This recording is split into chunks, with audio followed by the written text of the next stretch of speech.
இது ஃபர்ஸ்ட் மலேசியாவின் செய்திகள் உங்களுக்காக.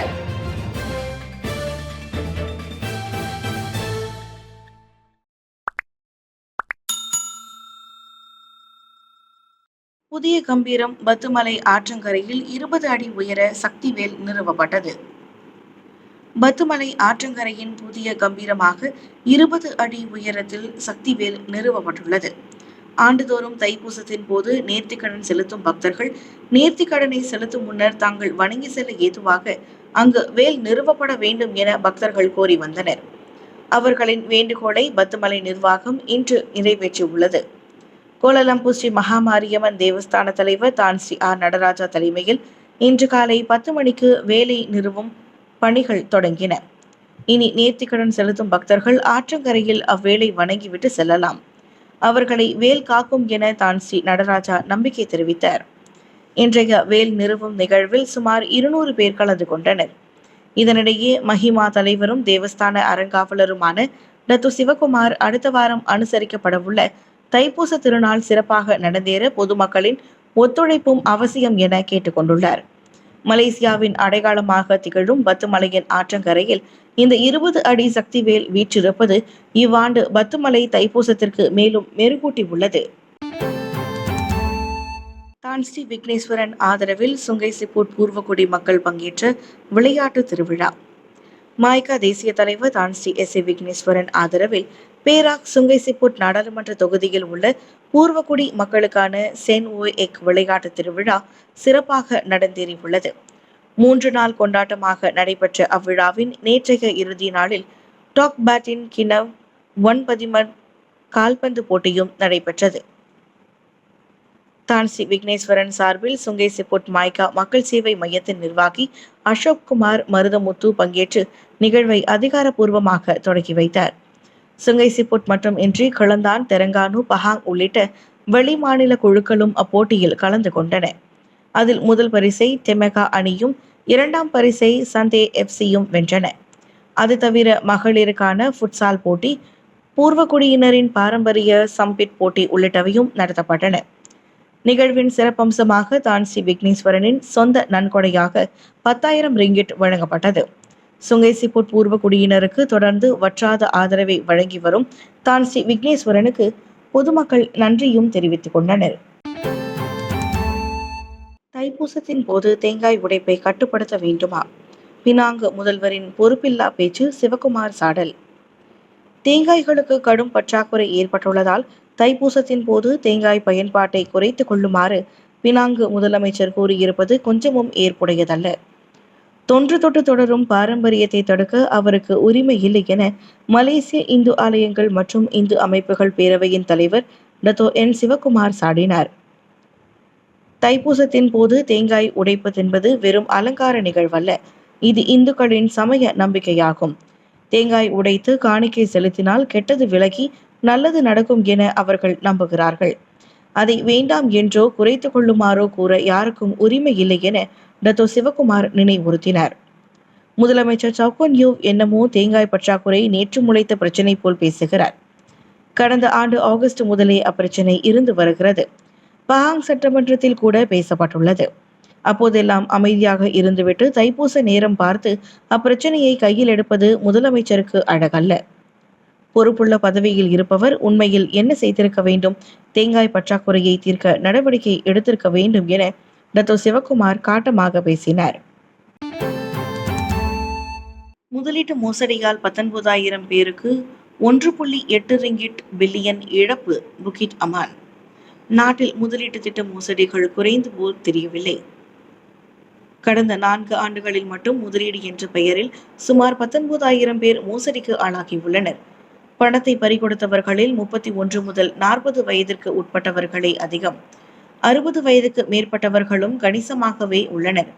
அவர்கள் பறிகொடுத்த தொகை கொஞ்ச நஞ்சம் அல்ல, 1.8 பில்லியன் ரிங்கிட் என புகிட் அமான் போலீஸ் கூறியுள்ளது. கடந்த ஆண்டு மட்டுமே 6,337 முதலீட்டு மோசடிகளில் 847 மில்லியன் ரிங்கிட் இழப்பு ஏற்பட்டது. சமூக ஊடகங்களில் வரும் முதலீட்டு விளம்பரங்கள் குறித்து அதிக கவனமாக இருக்கும்படி பலமுறை எச்சரித்தும் பொதுமக்கள் வலிய சென்று மோசடிகளில் சிக்கிக் கொள்கின்றனர். சிறிய முதலீட்டில் பெரிய லாபம் பார்க்கலாம் என்ற ஆசை வார்த்தைகளில் மக்கள் மயங்கி விடுகின்றனர். எந்த முதலீட்டிலாவது குறுகிய காலத்தில் 300 விழுக்காடு லாபம் பார்க்க முடிவது சாத்தியமா என்பதை அவர்கள் யோசிப்பதில்லை. கடைசியில் பறிபோவது அவர்கள் ஆண்டு கணக்கில் வியர்வை சிந்தி உழைத்த பணமும் சேமிப்பும் தான். மேம்படுத்தப்பட்ட புதிய அம்சங்களுடன் பினாங்கு தங்கரதம் செல்லும் பாதையை கண்டறியும் முறை. பினாங்கு தங்கரத ஊர்வலம் எங்கே போய்கொண்டிருக்கின்றது என்பதை பக்தர்கள் நிகழ்நேரத்தில் தெரிந்து கொள்ள ஏதுவாக மேம்படுத்தப்பட்ட புதிய அம்சங்களுடன் சேரியட் டிராக்கர் என்னும் தடம் காணல் முறை அறிமுகம் கண்டுள்ளது. டிஜிட்டல் பினாங்கு ஒத்துழைப்புடன் தொடர்ந்து 2வது ஆண்டாக இந்த கண்காணிப்பு முறையை பினாங்கு இந்து அறப்பணி வாரியம் அறிமுகப்படுத்தியுள்ளது. அருள்மிகு ஸ்ரீ பாலதண்டாயுதபாணி ஆலயத்தில் நடைபெற்ற நிகழ்வில் அறப்பணி வாரிய தலைவர் RSN ராயர், துணைத் தலைவர் செனட்டர் லிங்கேஸ்வரன் தலைமையில் அது அறிமுகம் கண்டது. பக்தர்கள் தங்களுடைய கைபேசிகளை பயன்படுத்தி தங்கரதத்தை வசதியாக கண்காணிக்கலாம். மேம்படுத்தப்பட்ட புதிய அம்சங்கள் அதிக துல்லியம், நம்பகத்தன்மை மற்றும் நிகழ்நேர புதுப்பிப்புகளை வழங்குகின்றன. இது தேர் செல்லும் வழியில் பக்தர்கள் தங்கள் ஆன்மீக நடவடிக்கைகளை ஒருங்கிணைப்பதை எளிதாக்குகிறது. குறிப்பாக அர்ச்சனை, வழிபாடு, காணிக்கை செலுத்துவது போன்றவற்றை பக்தர்கள் நன்கு திட்டமிட்டுக் கொள்ள முடியும். தைப்பூச கொண்டாட்டங்களில் எந்த ஒரு முக்கிய தருணங்களையும் அவர்கள் தவற விடாதிருப்பதை இதன் மூலம் உறுதி செய்ய முடியும். தைப்பூசத்தில் ஆயிரக்கணக்கான பக்தர்கள் பங்கேற்பதால் இந்த கண்காணிப்பு முறை அனைவருக்கும் மிகவும் ஒழுங்கமைக்கப்பட்ட மற்றும் நிறைவான அனுபவத்தை உருவாக்க உதவும் என ராயர் நம்பிக்கை தெரிவித்தார். 239வது தைப்பூச திருவிழாவுக்கு முழு தயார் நிலையில் தண்ணீர் மலை. 1.5 மில்லியன் பக்தர்கள் திரள்வார்கள் என எதிர்பார்ப்பு. 239வது ஆண்டாக பிப்ரவரி 11 நடைபெறவிருக்கும் பினாங்கு தண்ணீர் மலை தைப்பூசத்தில் 1.5 மில்லியன் பக்தர்கள் பங்கேற்பர் என்று எதிர்பார்க்கப்படுகிறது. கடந்த ஆண்டு 1 மில்லியன் பேர் திரண்டனர். பள்ளி விடுமுறை என்பதால் இவ்வாண்டு அதைவிட கூட்டம் அதிகமாக இருக்கும் என எதிர்பார்க்கப்படுகிறது. சிங்கப்பூர், நியூசிலாந்து, ஆஸ்திரேலியா போன்ற வெளிநாடுகளில் இருந்தும் பக்தர்களும் சுற்றுப்பயணிகளும் வருகின்றனர். எனவே தைப்பூச திருவிழாவுக்கான ஏற்பாடுகள் முழு வீச்சில் நடைபெற்று வருவதாக பினாங்கு இந்து அறப்பணி வாரிய தலைவர் RSN ராயர் தெரிவித்தார். பினாங்கின் பெருமை மிகு அடையாளங்களில் ஒன்றாக திகழும் இச்சமய பெருவிழா சுமூகமாக நடந்திட ஏதுவாக தேவஸ்தானத்தின் சம்பந்தப்பட்ட குழுவினரும் ஏற்பாடுகளை செவ்வனே செய்து வருவதாக அவர் சொன்னார். இவ்வேளையில் தைப்பூசத்தை முன்னிட்டு தங்கரதம் லெபோ குவினிஸில் இருக்கும் மகாமாரியம்மன் கோவிலில் இருந்து பிப்ரவரி 10 காலை 6 மணிக்கு புறப்படும். தண்ணீர் மலை ஸ்ரீ அருள்மிகு பாலதண்டாயுதபாணி ஆலயத்தை மறுநாள் சென்றடையும். பிறகு மகாமாரியம்மன் ஆலயத்தை நோக்கி பிப்ரவரி 12 திரும்பி மறுநாள் கோவிலை சென்றடையும் என்றார். சூடான் உள்நாட்டு போரில் ஒரே நாளில் 56 பேர் பலி. உள்நாட்டு போரால் பாதிக்கப்பட்டுள்ள ஆப்பிரிக்க நாடான சூடானில் நேற்று ஒரே நாளில் மட்டுமே வான் தாக்குதலில் 56 பேர் கொல்லப்பட்டனர். சூடானிய இராணுவமும் RSF எனப்படும் கிளர்ச்சி தரப்பும் 2023 முதல் அங்கு அதிகாரத்தை கைப்பற்ற போராடி வருகின்றன. தலைநகரை திரும்ப கைப்பற்றும் முயற்சியில் ஜனவரியில் இராணுவம் தாக்குதல்களை தீவிரப்படுத்தியது. பதிலடி கொடுக்கும் வகையில் RSF அமைப்பு சனிக்கிழமை நடத்திய ட்ரோன் தாக்குதலில் பரபரப்பான சந்தை பகுதியில் 54 பேர் கொல்லப்பட்டு 158 பேர் காயமடைந்தனர். இதனால் ஏற்கனவே மோசமாக சேதமடைந்துள்ள எல் நாவோ மருத்துவமனையே நிரம்பி வழிகிறது. எனினும் அத்தாக்குதலுக்கு RSF பொறுப்பேற்க மறுத்துவிட்டது. இவ்வேளையில் RSF கட்டுப்பாட்டில் உள்ள பகுதியில் இராணுவம் நடத்திய வான் தாக்குதலில் 2 பேர் கொல்லப்பட்டனர். RSF அமைப்பு ட்ரோன் தாக்குதல்களிலும் சூடானிய இராணுவம் போர் விமானங்களிலும் பலம் பெற்று காணப்படுகின்றன. என்றாலும் இரு தரப்புமே தங்களின் சுயநலனுக்காக அப்பாவி பொதுமக்களையும் குடியிருப்பு பகுதிகளையும் பலிகடா ஆக்குவதாக மனித உரிமை அமைப்புகள் குற்றம் சாட்டி வருகின்றன. காசாவிலிருந்து மக்களை வெளியேற்றும் ட்ரம்பின் திட்டத்துக்கு அரபு நாடுகள் எதிர்ப்பு. போரினால் சீரழிந்த காசாவில் இருந்து பாலஸ்தீனியர்களை வெளியேற்றும் எந்த ஒரு திட்டத்தையும் நிராகரிப்பதாக எகிப்தில் கூடிய அரபு நாடுகள் அறிவித்துள்ளன. ஜோர்டன், ஐக்கிய அரபு சிற்றரசு, சவுதி அரேபியா, கத்தார், எகிப்து, பாலஸ்தீன அதிகார தரப்பு ஆகியவற்றுடன் அரபு லீகும் கூட்டாக அறிக்கை வெளியிட்டுள்ளது. அனைத்துலக சட்டத்திற்கு ஏற்ப தங்கள் சொந்த மண்ணில் பாலஸ்தீன மக்களுக்கு இருக்கும் உரிமைகளை தாங்கள் ஆதரிப்பதாக அவை தெளிவுபடுத்தியுள்ளன. எக்காரணம் கொண்டும் அவ்வுரிமை மறுக்கப்படக்கூடாது. குடியேற்ற நடவடிக்கைகள், வெளியேற்றம், வீடு இடிப்பு, நில அபகரிப்பு, கட்டாயமாக இடமாற்றம் செய்தல் என என்ன பெயர் வைத்து அழைத்தாலும் அதற்கு தாங்கள் ஒப்புக்கொள்ளப் போவதில்லை என அந்த அரபு நாடுகள் திட்டவட்டமாக கூறின.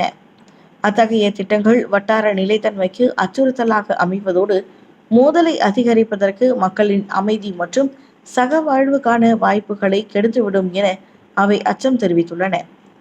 பாலஸ்தீனியர்களை எகிப்து, ஜோர்டன் போன்ற நாடுகளில் மறுகுடியேற்றம் செய்யலாமே என்ற தனது பரிந்துரையை அமெரிக்க அதிபர் டொனால்ட் ட்ரம்ப் மீண்டும் வலியுறுத்தியதை அடுத்து அரபு நாடுகள் கெய்ரோவில் சனிக்கிழமை கூடி விவாதித்தன. கனடா, மெக்சிகோ, சீனா இறக்குமதி பொருட்களுக்கான வரியை உயர்த்திய ட்ரம்ப். அமெரிக்காவின் பெரிய வர்த்தக பங்காளிகளான கனடா, மெக்சிகோ, சீனா ஆகிய 3 நாடுகளுக்கும் அதிபர் டொனால்ட் ட்ரம்ப் வரி உயர்வை அறிவித்துள்ளார். அனைத்துலக பொருளாதார அவசர அதிகார சட்டத்தை பயன்படுத்தி இந்த வரி உயர்வு உத்தரவு வெளியாகியுள்ளது. அவ்வகையில் கனடா மற்றும் மெக்சிகோவிலிருந்து ஏற்றுமதியாகும் பொருட்களுக்கு இனி 25 விழுக்காடு வரி விதிக்கப்படும். எனினும் கனடாவின் எரிசக்தி வளத்திற்கு சற்று குறைவாக 10 விழுக்காடு லெவி கட்டணம் விதிக்கப்படும். ஏற்கனவே பல்வேறு வரிகள் விதிக்கப்படும் சீன பொருட்களுக்கு கூடுதலாக 10 விழுக்காடு வரி விதிக்கப்படுகிறது. போதைப்பொருள் மற்றும் குடிநுழைவுத்துறை தொடர்பான அசாதாரண அச்சுறுத்தல்களை முறியடிப்பதில் அம்மூன்று நாடுகளும் தோல்வி கண்டிருப்பதே இந்த வரி உயர்வுக்கு காரணம் என வெள்ளை மாளிகை அறிவித்துள்ளது. கள்ளக்குடியேறிகள் மற்றும் அபாயகர போதைப் பொருளின் வரவு அமெரிக்காவை அச்சுறுத்துகிறது. ஆக மேற்கண்ட இரு விவகாரங்களையும் முறியடிப்போம் என கொடுத்த வாக்குறுதியை அம்மூன்று நாடுகள் நிறைவேற்ற வேண்டும் என்பதை நினைவுபடுத்தவே வரி உயர்வு அமலுக்கு வருவதாக வெள்ளை மாளிகை மேலும் கூறியது. 24 நாட்களுக்கு பிறகு முழுமையாக கட்டுப்படுத்தப்பட்ட தென் கலிபோர்னியா காட்டுத்தீ. அமெரிக்காவின் தென் கலிபோர்னியாவில் 3.5 வாரங்களுக்கு முன் காற்றினால் மோசமான காட்டுத்தீ ஒரு வழியாக முழுமையாக கட்டுப்படுத்தப்பட்டு கட்டுக்குள் கொண்டு வரப்பட்டுள்ளது. பெரும் போராட்டத்துக்கு பிறகு சரியாக 24 நாட்களில் தீயை முழுமையாக கட்டுப்படுத்திய தீயணைப்புத்துறை தெரிவித்துள்ளது. ஜனவரி 7ஆம் தேதி காலை பாலிசேட்ஸில் சாதாரண தீயாக தொடங்கி கலிபோர்னியாவின் வறண்ட வானிலையால் காட்டுத்தீயாக அது மாறியது. அதே நாளில் மாலை லாஸ் ஏஞ்சல்ஸ் தேசிய காடுகளின் மலையடிவாரத்தில் ஏட்டன் தீ தொடங்கியது. 7 மாதங்களாக மழையில்லாத நிலத்தில் புயல் காற்றும் சேர்ந்துள்ளன. இது பெரிய தீ பெரிதாகி பக்கத்து நகரமான அட்லடேனா வரை பரவிவிட்டது. பாலிசேட்ஸ் மற்றும் ஏட்டன் ஆகிய இந்த 2 தீ சம்பவங்களிலும் மொத்தமாக 29 பேர் உயிரிழந்துள்ளனர். பல்லாயிரக்கணக்கான ஏக்கர் நிலமும் ஆயிரக்கணக்கான கட்டிடங்களும் வீடுகளும் தீயில் முற்றாக அழிந்து போயின. வரலாறு காணாத அளவுக்கு நகரங்கள் பற்றி எரிந்ததால் கலிபோர்னியாவும் லாஸ் ஏஞ்சல்ஸும் உலகம் முழுவதும் பேச்சு பொருளாகி இருந்தன. தீ ஏற்பட்டதற்கான உண்மை காரணம் இன்னமும் விசாரணையில் உள்ளது.